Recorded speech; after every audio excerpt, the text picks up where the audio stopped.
Ah, entonces hay que hacer una celebración pues, de cumpleaños. Tengo que hacer la celebración del cumpleaños entonces. Ya. Ya, entonces estamos viendo esto. Ya. Estas son como las 3 últimas clases de cardio, ¿no? La otra semana es la prueba. El jueves 11 de septiembre.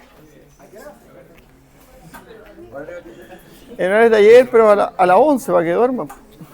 ¿Ya?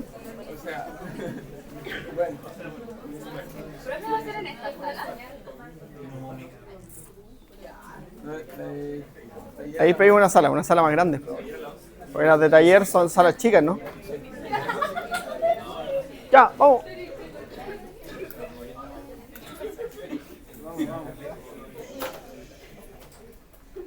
Eso, ya.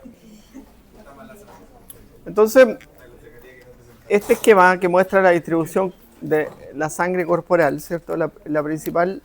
Ahora hay que empezar a entender que el sistema circulatorio es un sistema circulatorio. Entonces hay unos principios de la biofísica que son súper importantes aquí. ¿Sí? Por ejemplo, si yo aplico presión aquí.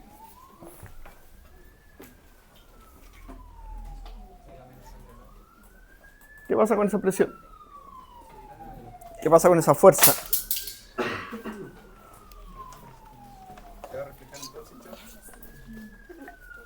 Excelente. Eso es. Entonces, si yo genero un cambio en un sector, esa fuerza se distribuye en todo el sistema. ¿Cómo se llama eso?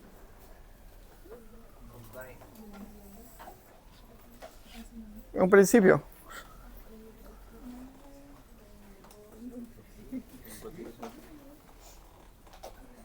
Ya no importa, después le ponemos nombre. Ahora, por ejemplo, los capilares que tienen esa forma, ¿sí? Los capilares generan como estos cambios de presión al cambiar el tamaño, ¿cierto? Pero, y eso generan cambios de la velocidad también. Porque yo tengo que, hay una fórmula que es clave en esto, ¿cierto? Que es la velocidad del flujo es igual a ¿qué? ¿A qué es la velocidad?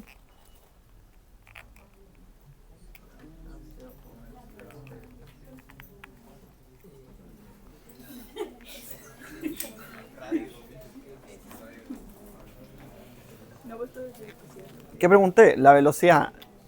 ¿Con qué se relaciona la velocidad? No, pero en la circulación. ¿No?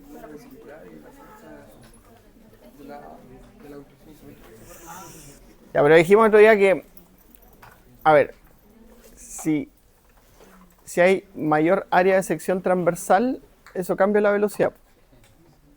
Ya, pues entonces el área de sección transversal tendrá que ver con la velocidad. Si hay más, ¿qué pasa con la velocidad? Entonces, ¿cómo es la relación? Inversa. Entonces, velocidad del flujo sanguíneo es igual a algo partido por el área de sección transversal. ¿Cuál es el otro condicionante? Que si aumenta, la velocidad aumenta.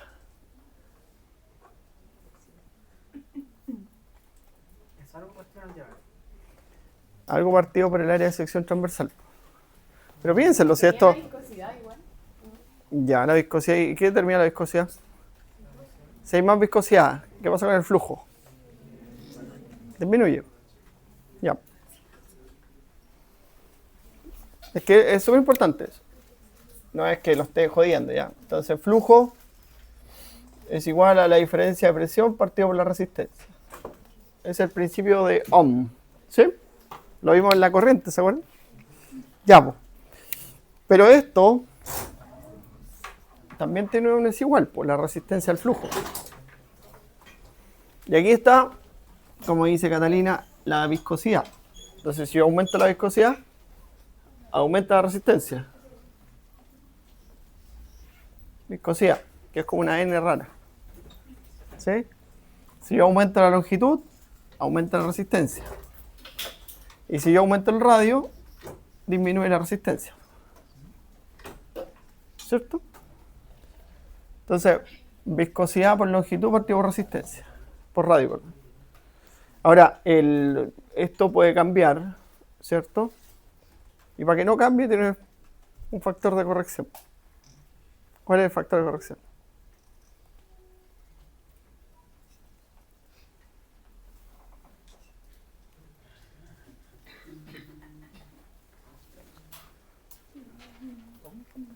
Ya, mira, aquí una cosa que hay que entender y hay que acomodarse.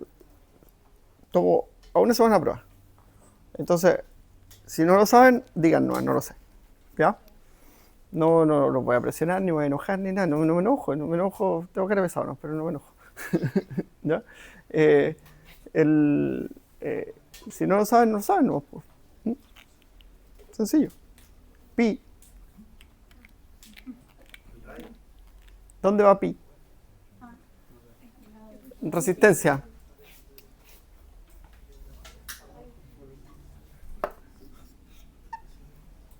Eso lo tienen que haber visto. ¿Sí? Ya. Entonces, ahora, ¿cómo sería la fórmula de flujo? Flujo sanguíneo es igual a... ¿Qué aumentaría el flujo? Diferencia de presión. ¿Por qué? Por si hay más radio, más flujo. Y dividido por...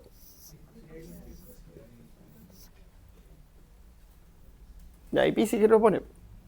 ¿Sí? Si quiero poner. 3,14. ¿Sí? Que se juntan un par de señores y lo corrigen todos los años. ¿Sí? Ya, entonces, si lo miramos así y analizamos las variantes, ¿cierto? La diferencia de presión es importante, porque determina el flujo.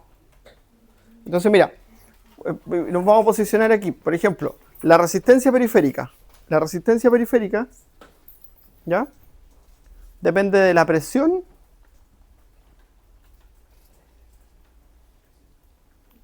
y lo condiciona la diferencia, la otra presión, que sería la resistencia al llenado del ventrículo derecho. ¿Sí? Porque eso es lo único que condiciona la presión venosa. La presión venosa es 0, ¿cierto? Pero lo único que puede hacer que aumente la presión venosa es que el corazón derecho esté resistente al llenado.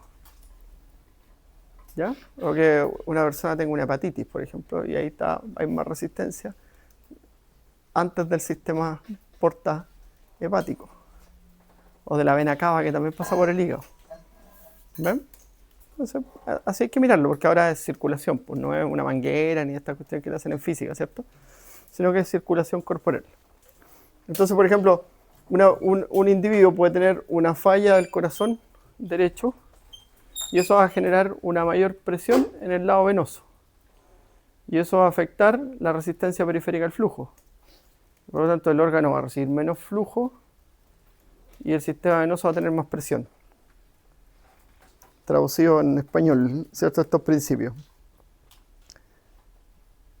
Y lo que podemos hacer, ¿cierto? Para que esto funcione mejor es, o hacemos que funcione mejor, mejorando la contractilidad cardíaca. Pero y si no es posible, le quitamos volumen al sistema venoso. ¿Ya? Y eso lo puede hacer el riñón, eliminando agüita. ¿Ya? Ya, entonces, está claro el flujo sanguíneo, ¿cierto? Después tenemos el radio. ¿Dónde se regula el radio? Ahí se controla el radio, ¿cierto? En las arteriolas. Entonces las arteriolas son sensibles a sustancias vasoconstrictoras, sustancias vasodilatadoras. Por ejemplo, la arteria renal tiene un montón de sustancias vasodilatadoras, ¿sí? Como la dopamina, la prostaglandina. ¿Ya? Y también tiene sustancias vasoconstrictoras como los tromboxanos, otras prostaglandinas. ¿Ya? En el tejido periférico, una sustancia vasodilatadora básica que genera un cambio en el flujo sanguíneo es el CO2, por ejemplo. Entonces, si mis músculos se están moviendo, producen CO2, el CO2 vasodilata, disminuye la resistencia del tejido y aumenta el flujo del músculo. Y esa es una forma de cómo un tejido puede aumentar su flujo sanguíneo cuando aumenta su metabolismo. ¿Ya? En el sistema respiratorio es distinto. En el sistema respiratorio es otra forma. ¿Ya? Pero las excepciones las aprendemos en la clase del miércoles, que es microcirculación. Ya. Después tenemos la viscosidad. ¿De qué depende la viscosidad?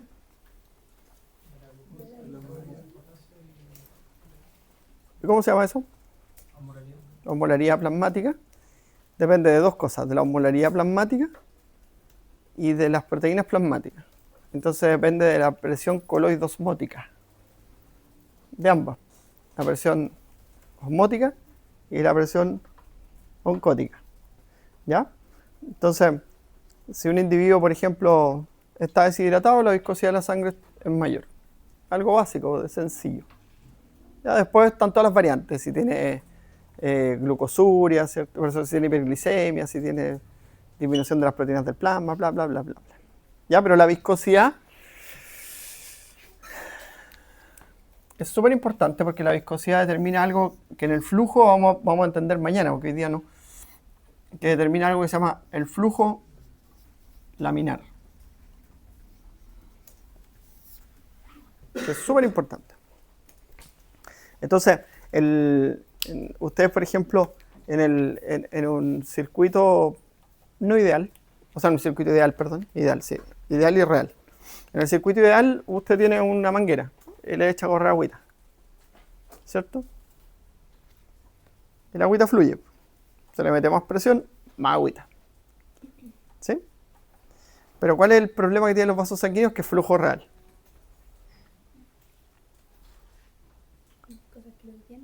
¿Qué lo detiene? Roce, ¿cierto? El roce, ¿sí? Entonces, hola. Hola. Salud. Ya, entonces aquí, cuando tú tienes un flujo de sangre, ¿cierto? La sangre que va por la periferia va más lento. Porque tiene la energía de roce. ¿Cierto? ¿Y qué pasa con las capas que vienen más al centro? Van más rápido. ¿Sí?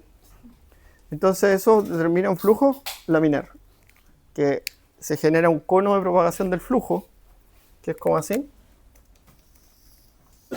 Entonces la sangre que va por aquí va más rápido, porque son células que van chocando entre sí. Y cuando van chocando entre sí, ¿cómo se llama eso? ¿Qué energía van generando? Energía cinética. Excelente. Bien. Entonces van a mayor velocidad. Y eso permite que, por ejemplo, tú tengas un vaso así y un vaso así. ¿Y la velocidad del flujo permanece? Y si hacemos al revés, ¿cierto? Y hacemos el flujo para acá. Y no se pierde la velocidad del flujo. ¿Sí? No se pierde la velocidad del flujo. Ya, entonces ahora sí van a decir qué es la velocidad, qué determina la velocidad del flujo. Y eso se llama, en esta parte, área de sección transversal. ¿Ya? Entonces la aorta tiene un diámetro. Y eso es su área de sección transversal. ¿Sí? Y en los capilares, ¿cómo es eso? Hay más área de sección transversal. Entonces, cuando hay más área de sección transversal, ¿por qué me miro yo, Fernando? Porque si yo corto aquí, mira, te voy a explicar aquí. Si yo corto aquí, yo sumo el radio de S más S más S más S más S más S más S. Tengo más que aquí. Ya, de hecho, en la aorta es como 20, algo así, y en los capilares como 16.000. Así el cambio. ¿Ya? Entonces la velocidad del flujo permanece constante. ¿Sí? Pero porque cambia el área de sección transversal. Entonces aquí es menor y en el otro lado es mayor. Pero ¿cuál es el otro factor que lo está ajustando? La presión. La presión. La presión sanguínea. ¿Ya? O sea, el gasto cardíaco por la resistencia periférica, eso está regulando. ¿Mm? Entonces, finalmente, ¿cierto? El flujo sanguíneo va permaneciendo constante porque van cambiando esas dos variables. ¿Sí? Una puede ser mayor, pero la otra es menor. Cuando la otra es menor, la otra es mayor. Y eso es porque, ¿sí? Por un principio básico del flujo, que es esto, que tú tienes...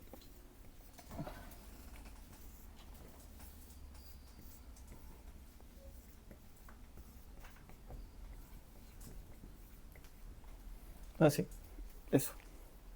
¿Ya? Ya. Mañana nos vamos a poner pesados con esto, ¿eh? Vamos a afinarlo y van a quedar ustedes así. Si aumenta el flujo... ¿Sí?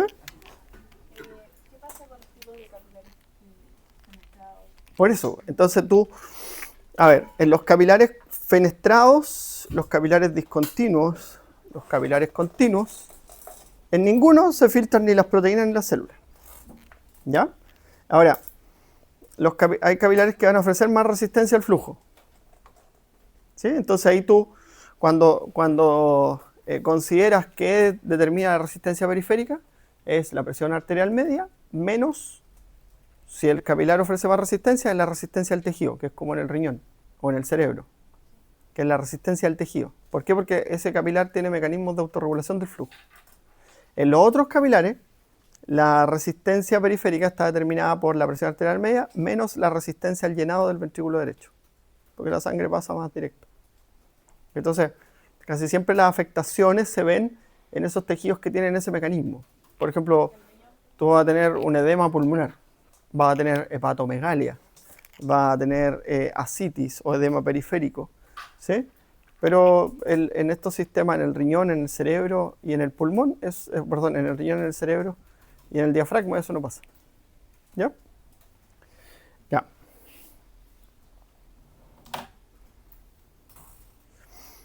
Y eso ya lo vimos. Ya, entonces el retorno venoso es importante, porque esto lo podemos cambiar. Ya los factores neuroendocrinos actúan aquí, en el retorno venoso. ¿Ya? Porque de ahí podemos nosotros aumentar el volumen de sangre. Porque ahí es donde tenemos el mayor volumen de sangre. ¿Sí? Entonces, ahí están los determinantes, ¿cierto? La actividad de los nervios periféricos sobre del sistema simpático, sobre las venas, ¿cierto? Ya sabemos que pueden aumentar la tensión venosa periférica del sistema simpático. ¿Sí? A través de los receptores alfa adrenérgico. Eso es importante. El volumen de sangre. El volumen de sangre, eso está determinado por el agua corporal total, principalmente, y por el hematocrito. ¿Sí? Y eso también puede ser regulado hormonalmente. Entonces, hormonas que aumentan el volumen de sangre, testosterona, la antidiurética.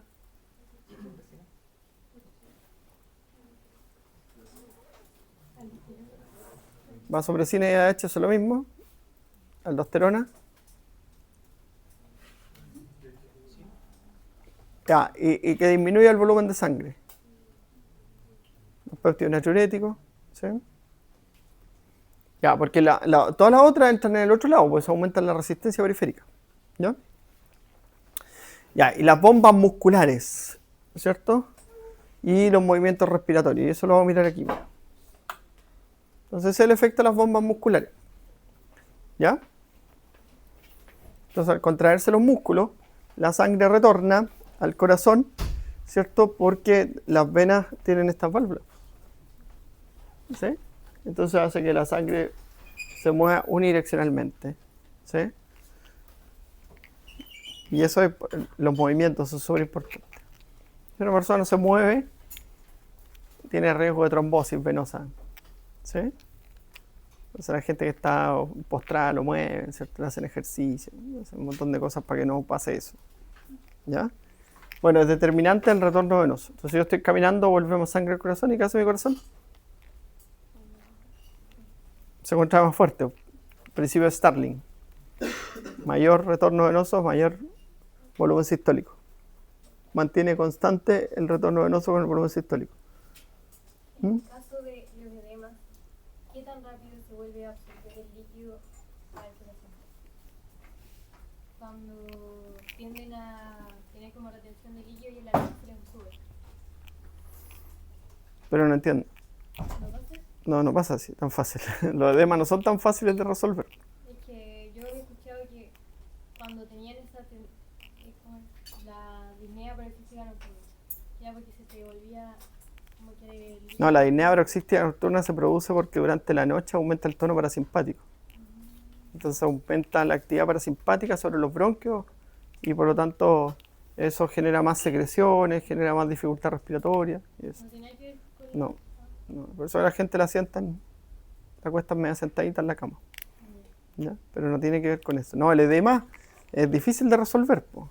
El agua vuelve al capilar solo si la presión oncótica del capilar aumenta. Si no, no. ¿Mm? Y eso lo puede hacer subir. Entonces por eso ahí usan diuréticos o usan agentes osmóticos que hacen que el agua vuelva al capilar. Y cuando tienen O la gravedad de repente lo ponen sentadito con las patitas. insuficiencia cardíaca, ¿Ya? ahí igual, ahí puede pasar también. Sí, pues ahí puede ocurrir edema, pero ahí, de nuevo, en la insuficiencia cardíaca es porque la resistencia al llenado está aumentada del corazón izquierdo al corazón derecho. ¿Ya? Si yo tengo una falla cardíaca izquierda, tengo riesgo de sufrir edema pulmonar. ¿Por qué? Porque la presión hidrostática del sistema venoso pulmonar va a estar aumentada. Entonces va a haber más posibilidad de filtrado. O va a haber más filtrado y menos reabsorción. Cuando la falla cardíaca en el corazón derecho, el edema normalmente está ubicado en la cavidad abdominal, que se llama citis, o en las regiones bajas. Y cuando es sistémico global, por ejemplo, en un paciente que tiene una falla renal, que está perdiendo proteínas del riñón, normalmente es edema periférico, que es que por gravedad ocurre, se le hinchan los pies. ¿Sí? ¿Mm? ¿Qué pasa con la hipertensión portal? La hipertensión portal también ahí puede ocurrir una dificultad al retorno venoso gastrointestinal y puede producirse un edema que produce un síndrome de mala absorción. ¿Ya? El mismo criterio. Y eso es porque los espacios venosos son pasivos. Y por eso estamos jugando con estas presiones. ¿Ya? Bueno.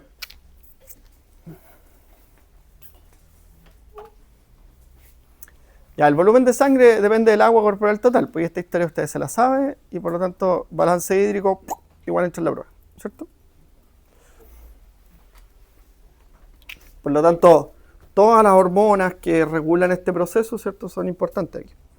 ¿Sí? La aldosterona, la ADH, la angiotensina, los péptidos natriuréticos, todas esas hormonas son importantes. ¿Ya? Bueno,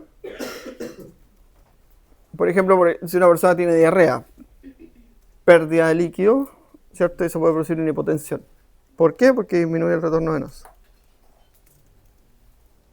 Y ahora encontró el factor que le faltaba, ¿cierto? Si usted le pone un expansor de volumen al paciente, el paciente puede aumentar su volumen y eso puede producir una taquicardia porque aumenta el retorno venoso. ¿Ves? Ya, y los movimientos de respiración que están acá. No están acá, están acá. Los movimientos respiratorios. ¿Qué hacen los movimientos respiratorios?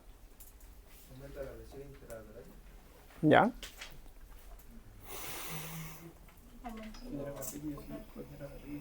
Ya, pero eso es porque genera una presión sobre el nodo sinusal. ¿Sí? Pero si yo respiro, cuando yo respiro, ¿cómo se facilita el retorno venoso?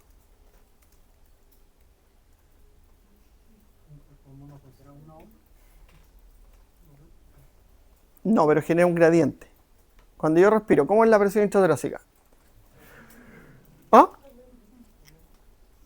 ¿Pero cómo aumenta? ¿Positiva o negativamente? ¿Qué te enseñaron ustedes? ¿En el colegio enseñan eso, no? ¿Sí? Yo hago pulmones. Para mis cabras chicas andaba arriba con un pulmón, la chiquitita me decía, mis pulmones, en los soplacios. Y yo los metíamos dentro de una botella y le sacábamos el aire y los pulmones se inflaban y yo hacía. ¿Sí? ¿Por qué? Porque en el tórax hay una presión negativa. Y cuando yo inspiro, es más negativa. ¿Y cómo es la presión del sistema venoso? Periférico. 0. Por lo tanto, la sangre vuelve por diferencia de presión cuando yo respiro.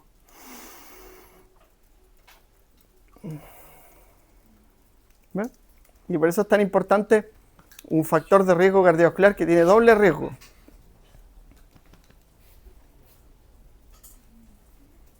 El índice cintura-cadera, pues es súper importante, porque la presión del abdomen, la tensión del abdomen puede dificultar el retorno venoso. Si yo tengo una presión positiva, porque la presión del abdomen es 0, ¿cierto? Pero si uno tiene, la presión del abdomen es más alta. Y eso dificulta el retorno venoso. ¿Qué le pasa a las mujeres embarazadas, como en los últimos meses? Le dan edemas periféricos, se le hinchan los pies, ¿cierto? Por la tensión del abdomen. ¿Ya? Entonces, si una persona tiene el abdomen abultado, que eso está asociado a estrés, está asociado a estrés principalmente, ¿sí? Normalmente eso está asociado a un riesgo cardiovascular. Tiene riesgo cardiovascular. Si tiene el índice cintura-cadera, que debería ser la cadera, debería ser mayor diámetro que la cintura. ¿Sí? Eso es importante, porque confiere riesgo cardiovascular. ¿Ya? También confiere riesgo cardiovascular porque la grasa intraabdominal es una grasa que produce muchas hormonas que producen resistencia a la insulina, producen otras patologías. ¿Ya? Entonces forma parte de los factores de riesgo. Por eso usted anda con una winchita que mide la cintura y la cadera, ¿cierto? Entonces va anotando ahí en el EMPA cuántos factores de riesgo tiene esa persona. Si tiene mucho, le dice tiene síndrome metabólico. Que es una clasificación que aumenta el riesgo cardiovascular, básicamente. ¿Ya? ¿Lo entienden? Ya.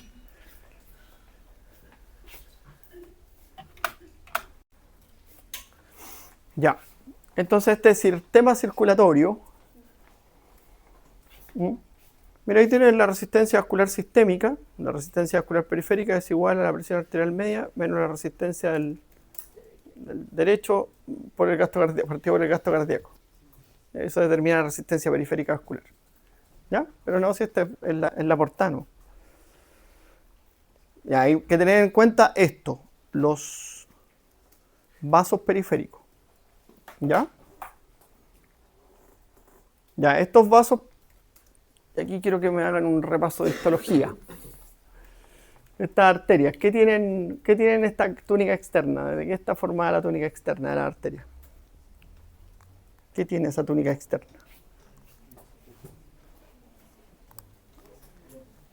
Porque la túnica media tiene músculo liso, ¿cierto? Y ahí, ¿qué tiene la túnica externa? Porque el músculo liso hace esto, ¿cierto? Dependiendo de las sustancias vasoactivas que tengamos. Pero la túnica externa es importante. ¿Qué tiene la túnica externa? Fibra elástica. Fibra elástica. Excelente. ¿Quién fue? Súper. Entonces, lo que hace la fibra elástica es que la fuerza que vences con la presión sistólica se recupera en la presión diastólica. Y aquí está la otra parte del corazón que la bombea a la aorta. ¿Ya?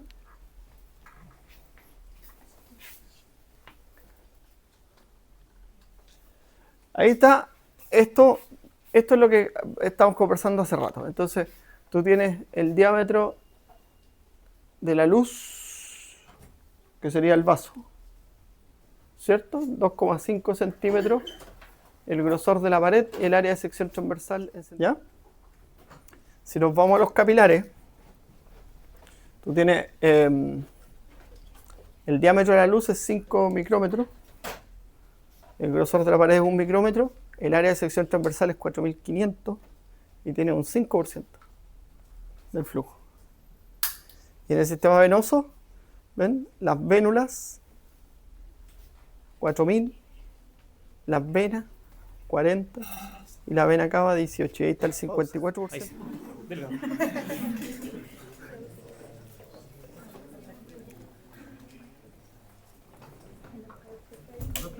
Ah, ¿Está en alguna relación diámetro-grosor? sí, po, porque determina la resistencia. Porque la horta tiene proporcionalmente más chica la... Sí. Pero la arteriola, la relación diámetro, mira cómo es.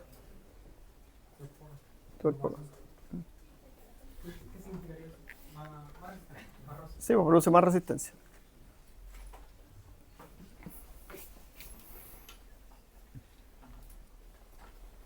Eso es lo del el flujo laminar, ¿ya? Entonces, eso se clasifica según los números de Reynolds, ¿ya? Que dice que la velocidad lineal por el radio del tubo, por la densidad partido por la viscosidad, ¿cierto? Cuando el flujo es entre 1000 y 1500 es laminar. Y si no, es turbulento. ¿Qué produce el flujo turbulento? Soplo, ¿ya? ¿Pero cuál es el riesgo de esto? Bueno, afecta el flujo. En el sistema respiratorio es lo mismo, que si tú haces esto, el sistema respiratorio funciona igual, el sistema. De hecho, este esquema es del West, de fisiología respiratoria. Porque tú, si yo respiro así, oxígeno mejor, ¿cierto? Que si respiro así, el aire no avanza finalmente, ¿cierto? En el flujo sanguíneo, ¿cierto? Si tú tienes un flujo laminar, la sangre llega a todos los tejidos. En cambio, si hay flujo turbulento, hay una dificultad en que la sangre avance. ¿Sí? ¿Y cuándo se puede dar un flujo turbulento? Cuando se afecta la viscosidad. O sea, las personas que tienen anemia, las personas que tienen hipoproteinemia, ¿ya? Que tienen dilución osmótica. Y ahí se puede alterar el flujo laminar. Y otro que aprendieron ustedes con el profe Alejandro, ¿cierto?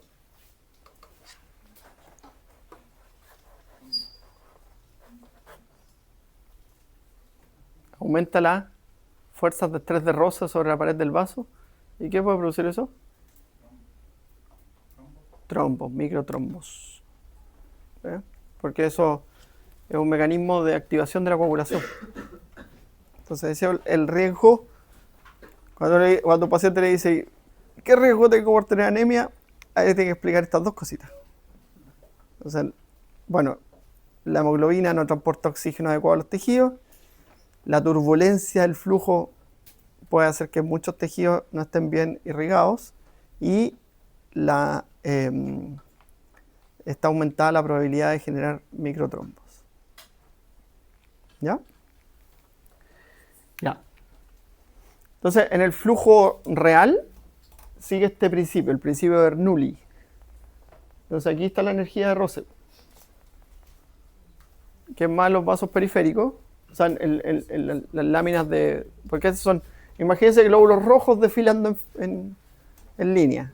Eso es. Entonces, estos de acá le afecta más la energía de Rose y los de acá le afecta más la energía cinética. ¿Cierto? ¿En un flujo turbulento aumenta la presión? No genera un cambio de presión global porque nos afecta a todo el sistema. ¿Ya? Pero particularmente donde está el flujo turbulento. Ah, sí, pero tienes que medirlo ahí.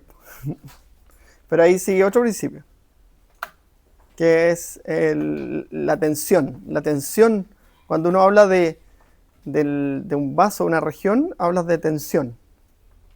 Y tensión es igual a presión partido por espesor.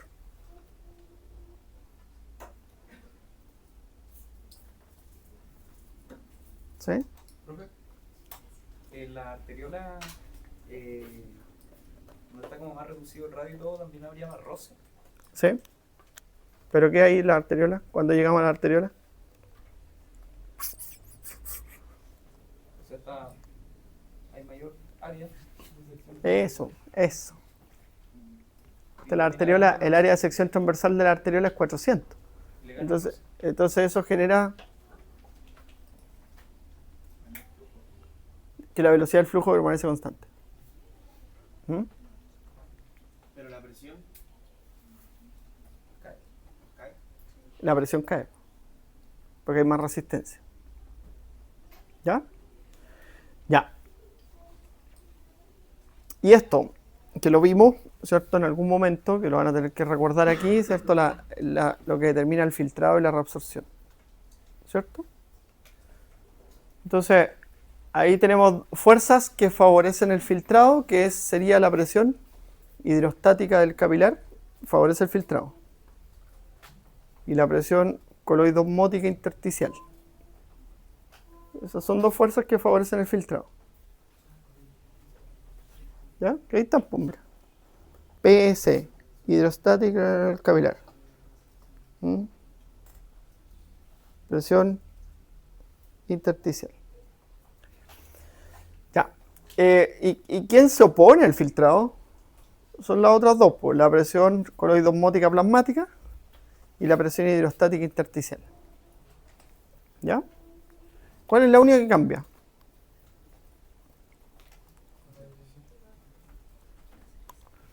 Tenemos, de nuevo, tenemos la presión hidrostática del capilar, la presión hidrostática intersticial.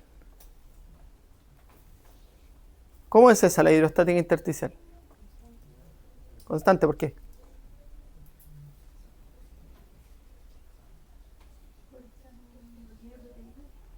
¿Ah? No, de hecho tiene proteínas. La matriz extracelular tiene proteínas. Colágeno, los proteoglicanos, ¿se acuerdan? Colágeno tipo 1, tipo 2, tipo 3. ¿Sí? Eso tiene que haber aprendido con la profe Ceci. ¿Sí?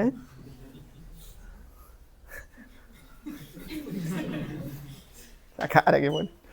Ojalá que no pongan esa cara cuando hablen de mí, en el futuro. Lo van a poner seguro. Bueno.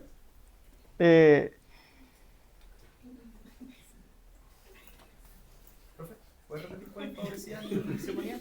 ¿Ah? ¿Puedes repetir cuáles favorecían y se oponían? Es que esto lo sabe usted, pues yo se estoy recordándolo.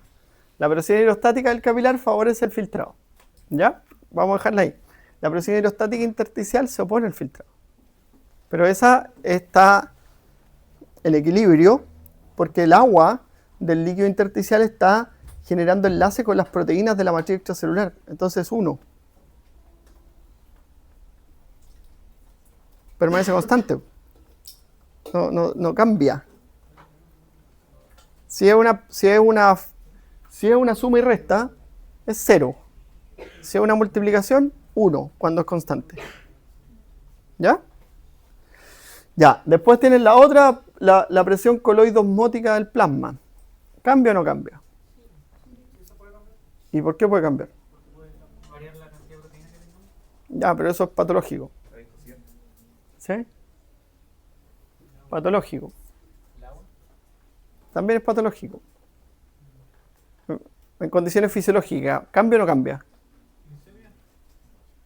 En condiciones fisiológicas, ¿cambia o no cambia? No cambia, po. No cambia. La concentración de proteínas del plasma, ¿cuánto es? 7 gramos o 7%. 7 gramos por cada 100 ml. La osmolaridad es 285-295 milimoles por litro. Y eso no cambia. Ninguna de las dos cambia. ¿Ya? A menos que tenga una condición fisiopatológica, diarrea, vómitos, hipoproteinemia, proteinuria, un gran quemado que pierde proteínas por la herida, no sé. Sí. ¿Por qué ahí sale que es 25? ¿Cuál? La presión coleidoscópica osmótica. Okay. ¿Qué estás leyendo? La última, la XP, ese. Ah, sí, pues. Pero es la misma de acá, pues. Sí. Es igual, pues. Porque es un valor estimado. Porque esa ejerce una presión. ¿Y cuál es la presión? La fuerza de atracción para el agua. Y es 25. ¿Ya? Ya. Nos falta una, que no me han dicho esa. Si cambia o no cambia.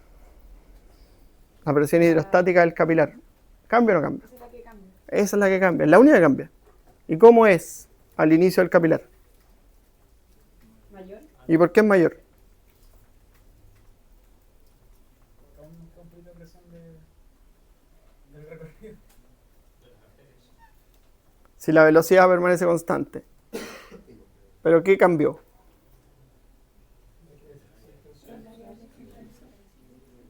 ¿Ya? El área de sección transversal. ¿Y qué pasó con la presión?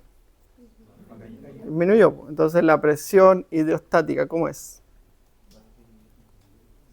La fuerza que ejerce el agua sobre la pared del vaso, ¿cómo es?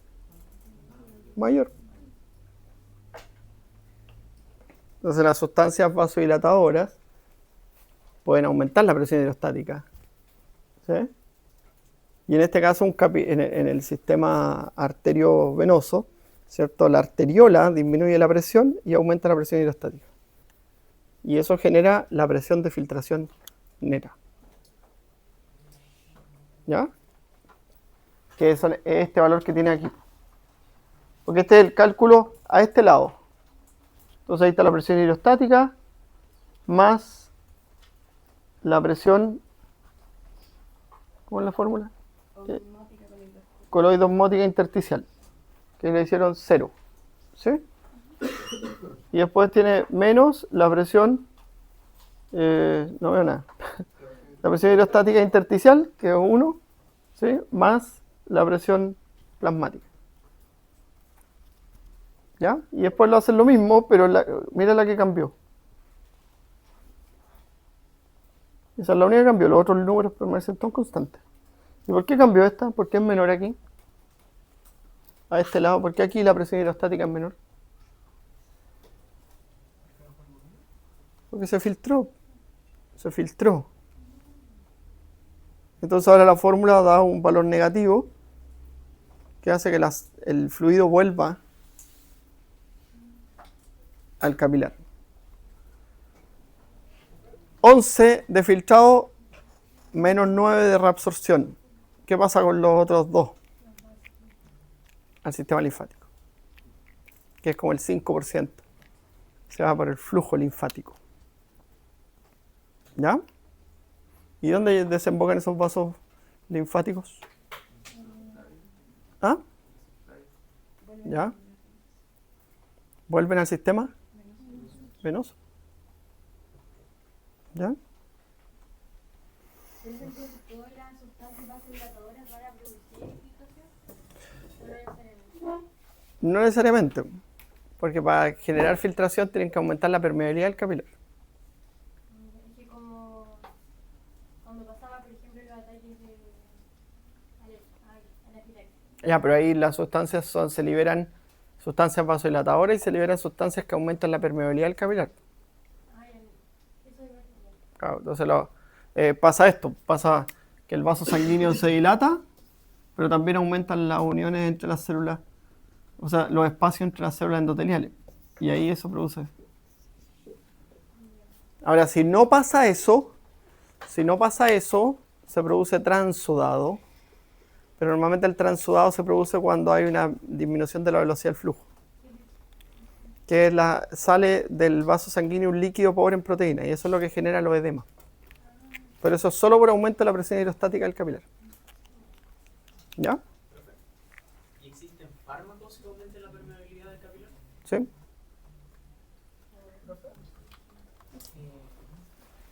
Me confundió cuando dijo que cuando bajaba la presión arterial y subía la hidrostática.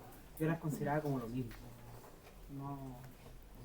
No son lo mismo. Una es la presión arterial, la fuerza que ejerce la sangre sobre la pared del vaso. Y la otra es la presión hidrostática, es la fuerza del agua sobre la pared del vaso. No son lo mismo. Sangre, células, proteínas, agua. Agua no. ¿Ya? Ya. ¿Se acuerdan de este bonito? Sí. Yo voy a hacer que se acuerden. Bueno, si yo pongo acá, si yo bajo, por ejemplo, la presión oncótica, va a haber más filtrado y menos reabsorción. ¿Ya? Si aumenta la presión oncótica. Y eso va a hacer usted cuando le ponga un expansor de volumen a un paciente. Entonces le dice, oye, la Laura llega un paciente en la urgencia y le dice, ¿sabe que está con un edema pulmonar? Póngale un expansor de volumen. Una sustancia osmótica que atrae agua hacia el interior del vaso. magia. Y si no tiene expansor de volumen, que es como le ponen una solución rica en glucosa. ¿Sí? Un suero glucosado. ¿A cuánto es el suero glucosado? ¿5%? ¿Al 7%? ¿7,5%? ¿5%? ¿Sí? Ya, pues los enfermeros ayúdenme, pues. ¿A cuánto es el suero glucosado? ¿El grandote? 5 al 10, al 20. Sí, hay de todo, ¿viste? Bueno. Y la presión hidrostática, ¿ven? Aquí la presión hidrostática al inicio es 37 y al final es 17. Y este es el inicio del capilar y al final del capilar. ¿Sí? Entonces, esto lo que ocurre a lo largo del capilar. Entonces, aquí a medida que vamos avanzando, va filtrando hasta que de repente se invierte y se produce reabsorción. Y ahí pasa a las vénulas. ¿Sí?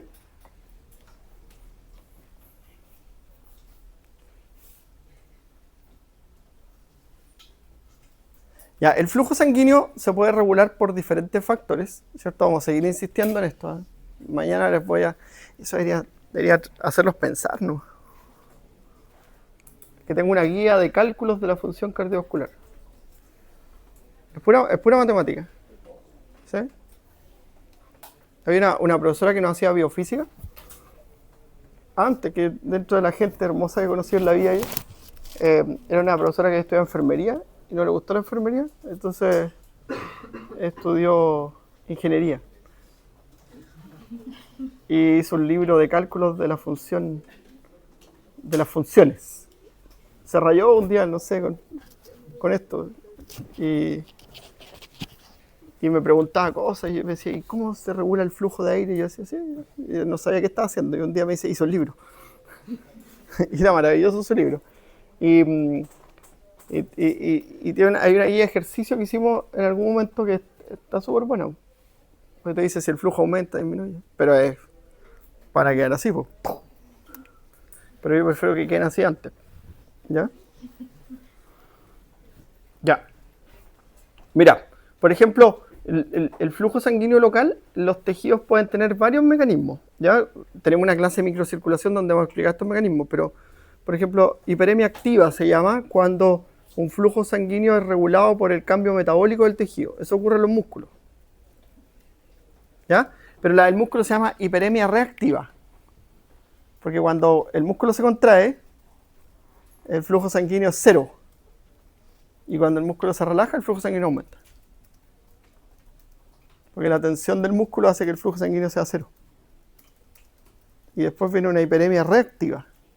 No es lo mismo que en los órganos, por ejemplo. Puede haber hiperemia activa porque aumentó la actividad metabólica del órgano. Y eso si ustedes ven ese esquema, los metabolitos que se producen producto de la actividad del tejido son sustancias vasodilatadoras. Entonces el CO2, el lactato, todas esas sustancias que se producen cuando nosotros liberamos estas sustancias vasoactivas, ¿cierto? Son producto del metabolismo celular. El lactato, el CO2, los hidrogeniones. Y eso hace que los vasos sanguíneos se dilaten. Y aumenta el flujo. ¿Ya? Ya, entonces puede ser activa o reactiva. ¿Sí? Y en el caso hay otros tejidos que tienen autorregulación del flujo. Y esos tienen mecanismos propios intrínsecos que regulan el flujo. Como el sistema nervioso. El riñón. ¿Ya? El riñón, por ejemplo, tiene un sistema... Ustedes tienen que haber visto en histología el aparato yuxtaglomerular. Ya, ese es un sistema de regulación del flujo. Entonces tiene unos sensores en la mácula densa de la concentración de sodio cloruro. Entonces, si hay menos sodio cloruro, libera una sustancia que dilata la arteriola aferente y hace que llegue más sodio cloruro.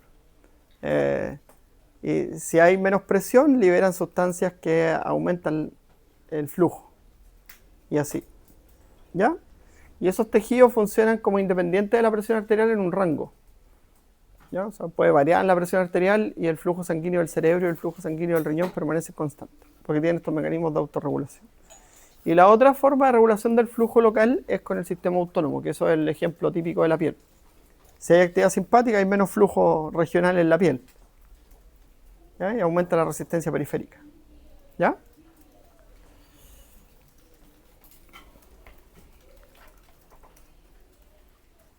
Ya, pero ¿por qué siempre las clases de los lunes tienen que terminar así? Con ustedes con una cara de que...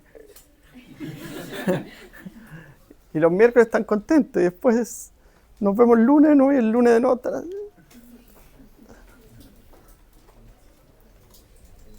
Con dolor de ombligo. Ya.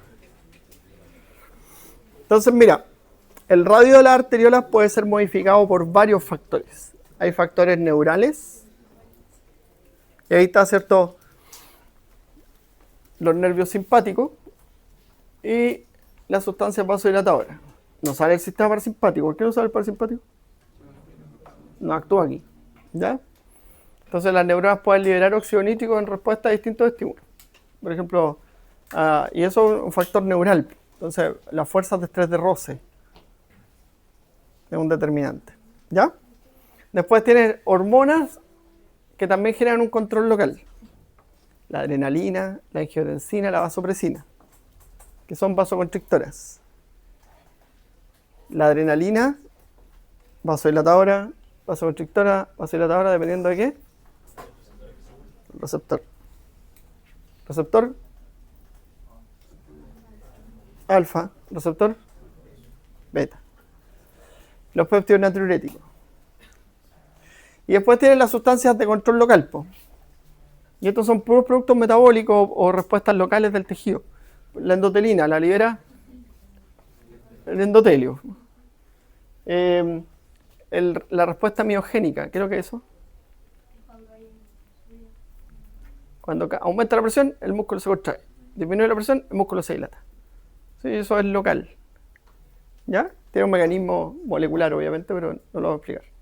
Y vasodilatadoras, toda esta disminución de oxígeno, aumento de potasio, CO2 e hidrogeniones, los cambios de la osmolaridad, la adenosina, ¿ya? Que es vasodilatadora en casi todos lados, pero en una parte en que no es vasodilatadora. Los eicosanoides, la bradicinina, las sustancias liberadas durante el daño, ¿ya? Los DAMPs, y el óxido nítrico. Y eso puede generar cambios del radio de la arteriola. ¿Ya?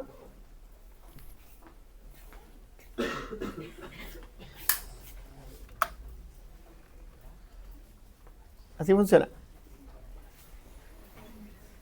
Entonces, este circuito es así, pues. La resistencia total, resistencia de la arteria, resistencia de la arteriola, ¿sí? Resistencia del capilar. Pero en el capilar es así. Pero el área de sección transversal. ¿Ya? Entonces después vuelve al sistema venoso la resistencia venosa. ¿Ya? Si no sería lineal todo el tiempo. Y cuando es lineal, se transforma en un problema. ¿Sí? ¿A qué se refiere R1, R2 y R3? Son como las La ramificaciones. resistencia. En cada ramificación. Claro. Que uno por la resistencia sería al revés, po. Si no sería resistencia de 1 a resistencia de 2, como si yo pongo una manguera aquí, pensando que en el modelo del agua, pensando en el agua, yo pongo una manguera aquí y le voy a tirar agua a la señora Andrea. Entonces le digo a Joaquín que vaya con la manguera para allá y le ponga la manguera en la cabeza para que le salte agüita. Y yo le digo, yo voy a dar el agüita. ¿Sale o no sale agua? Sale. ¿Desde acá? Estamos como a 100 metros. Pero estamos altos. ¿Ya? Uno está en la experiencia vecina, pero también entra por el tema de la pérdida por roce que hay. Hay pérdida por roce. Pérdida por roce, el tema de las presiones. Lo más probable es que ahí por la mitad del patio se acabe el flujo. Se detenga el flujo. Porque ya no va a tener más, no va a tener delta de presión. ¿Sí? Entonces, ¿qué tendría que hacer? Ir a la ferretería y comprarme manguera con más diámetro y que tener más presión. ¿Sí? ¿Ah? Oh, bueno, la señora. Y ahí mojamos a la señora Andrea. ¿Ves? Entonces, los capilares, que somos nosotros, no tenemos 100 metros, ¿cierto? Medimos casi 2 metros, si es que. ¿Mm? Entonces, los capilares, esto se regula porque hay flujos paralelos. Y en los flujos paralelos, por ejemplo, los cambios de presión se regulan con un principio. Pero, o sea que no, es como hablar en otro idioma. Entonces, necesitan así una refrescada de biofísica y se la puede hacer mañana. Tengo una clase que doy a un programa de magíster en física médica, que le hacemos clases de hidrodinámica y esas cosas. Y les voy a hacer esa clase mañana. ¿Ya? Porque necesitan saber eso, porque si yo tengo un flujo y el flujo sube en unos vasos y baja en otros para mantenerlo constante abajo, la presión. ¿Sí? Y si los pongo así, la velocidad del flujo permanece constante. ¿Ya? Ya, pero sonreían, pues sí, yo les voy a ayudar. ¿Ya? Considerando siempre el circuito cerrado. Sin fuga.